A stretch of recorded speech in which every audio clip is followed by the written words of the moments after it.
Hi, everybody, and welcome to Mage's first Lunch and Learn on dynamic blocks. So what these Lunch and Learns are going to be is a series of quick 10 to 15 minute live training sessions where we'll give a brief overview of a feature in Mage. Today will be dynamic blocks, and answer any questions you may have. So a little bit about me. My name is Cole Freeman. I'm a former law enforcement officer, and I have 7 years experience as being a cop. I also have 5 years of data analytics consultant experience as a data analytics consultant, and 6 months as a DevRel at Mage. So what is Mage if you don't know? Mage is a data pipeline tool for transforming and integrating data.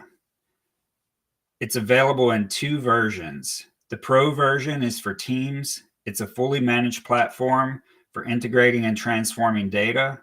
And the self-hosted open source version is a system to build, run, and manage data pipelines. So what are some of the advantages to choosing Mage Pro? No need to worry about infrastructure. We're going to handle that for you. You get access to new and advanced features, custom feature requests, and 24/7 support.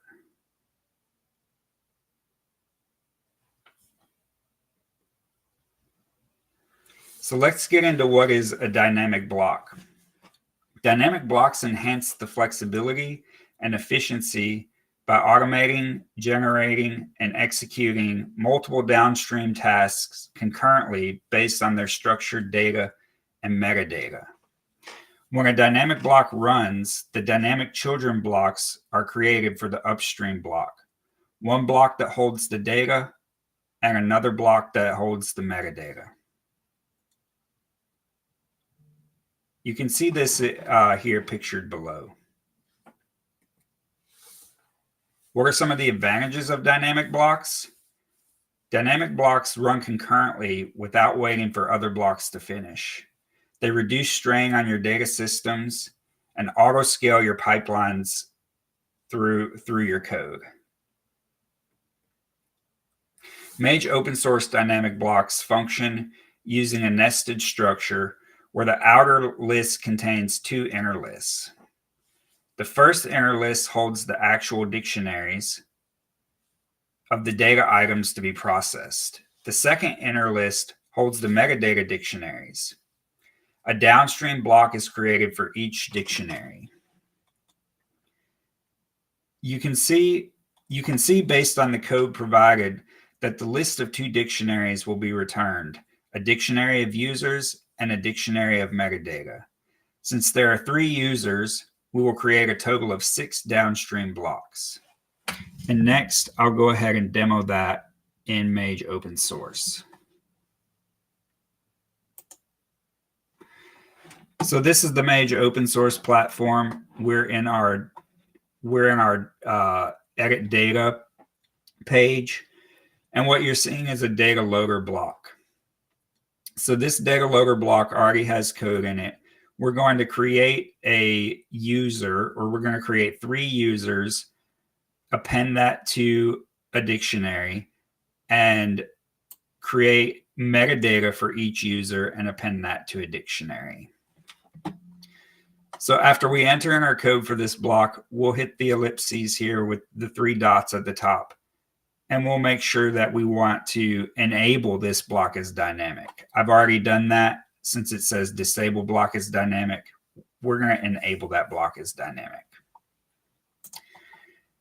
We'll go ahead and run this code by clicking the blue arrow at the top. And you'll see we return an ID and a user. And we also return a UUID for each block. We'll go ahead and go to the first transformation block. And we're just going to multiply 100 by our ID, which is 1, 2, and 3. So we'll go ahead and run this block again.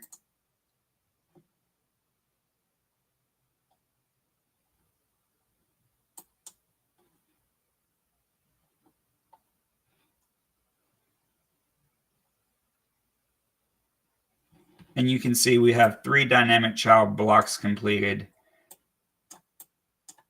1 for each user. So we'll go ahead and reduce this down. We'll move on to our second transformation block, where we'll add a UUID for each, or a token for each user. We'll go ahead and run this block.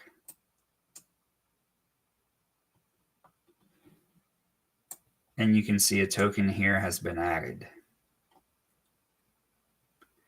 We'll scroll down to our data exporter block. We're just going to print data. We're just going to return the data that we have. So we'll go ahead and run this block.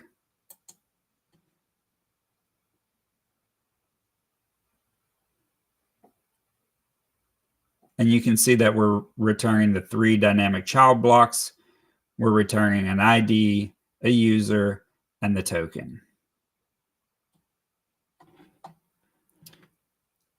Let's go ahead and go back to our slideshow, where we can talk about the differences between Mage Pro and open source. So there's a major difference between dynamic blocks version 1.0 that you get in open source and version 2.0 that you get in Mage Pro. In version 1 of dynamic blocks, Mage open source loads all the data from dynamic children to memory. While in version 2 of dynamic blocks, Mage Pro leverages the metadata of upstream block outputs to calculate the number of downstream dynamic child blocks. So how does this difference work? Dynamic blocks 2.0 stream mode. Stream mode enables dynamic child blocks to execute as soon as upstream parent blocks finish. Execution modes for block A will be serial, where we execute line by line, and a generator, which yields the outputs one at a time. The dynamic execution flow happens where block A outputs block B and spawns 1 dynamic child per output. Block B outputs block C and spawns 1 dynamic child per output. Outputs from block B and C spawn block D, which is 1 dynamic child. This ensures faster execution with real-time handling. Now let's go ahead and see this in Mage Pro.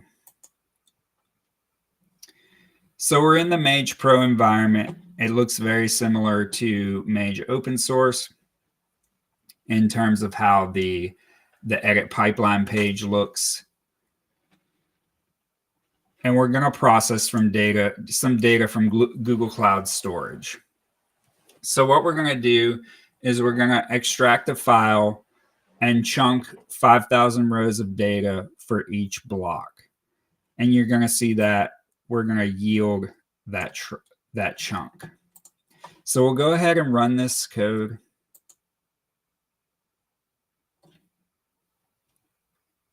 And as you can see, we're returning 4 dynamic blocks, 5,000 rows of data each.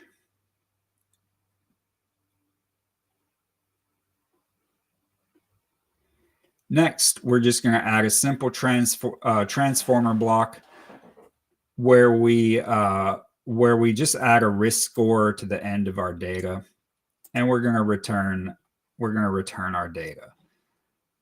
This will also return 4 dynamic child blocks of 5,000 rows per block.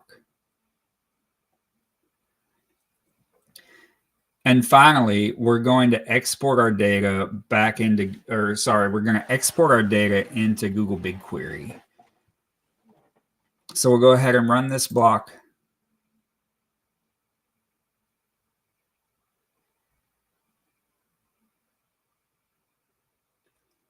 And you'll see that it returns that it's going to return 4 child blocks that are exported to Google BigQuery.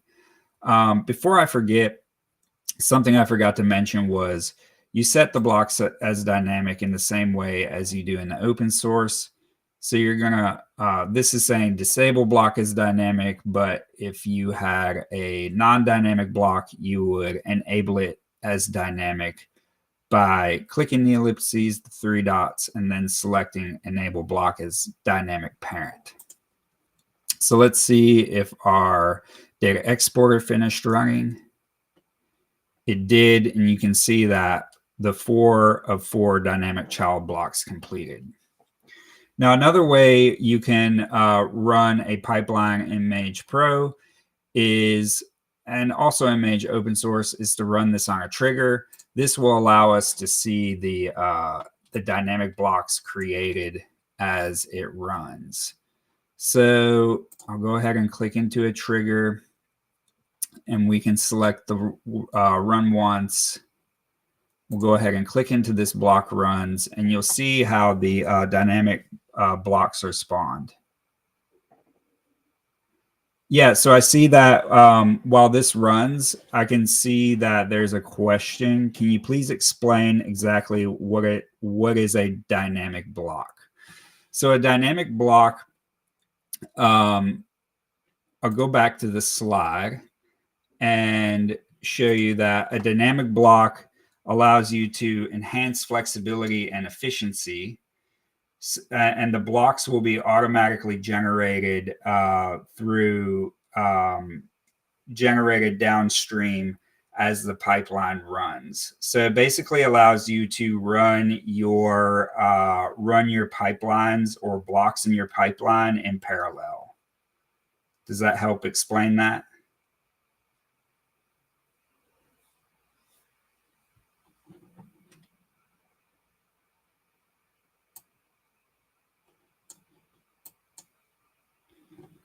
So you can see here from our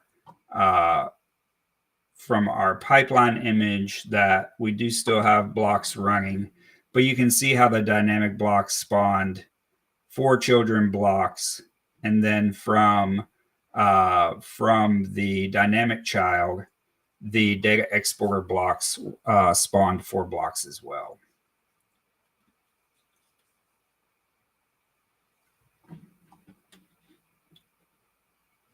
One other thing I forgot to mention is in both Mage Pro and Mage Open Source, I'll switch to the open source because we're already here.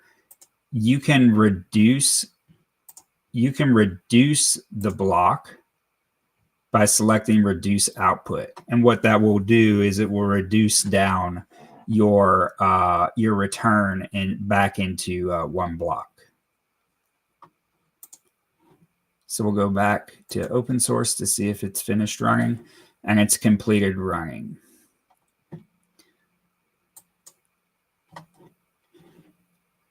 Let's go ahead and go back to the slideshow.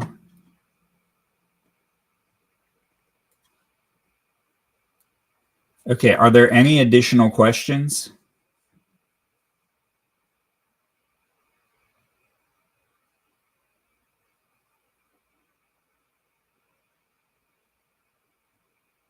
Okay, well, I think that's it for today, and I really appreciate everybody coming out for our first Lunch and Learn. This is going to be a series, so I hope to see you again soon. Thank you.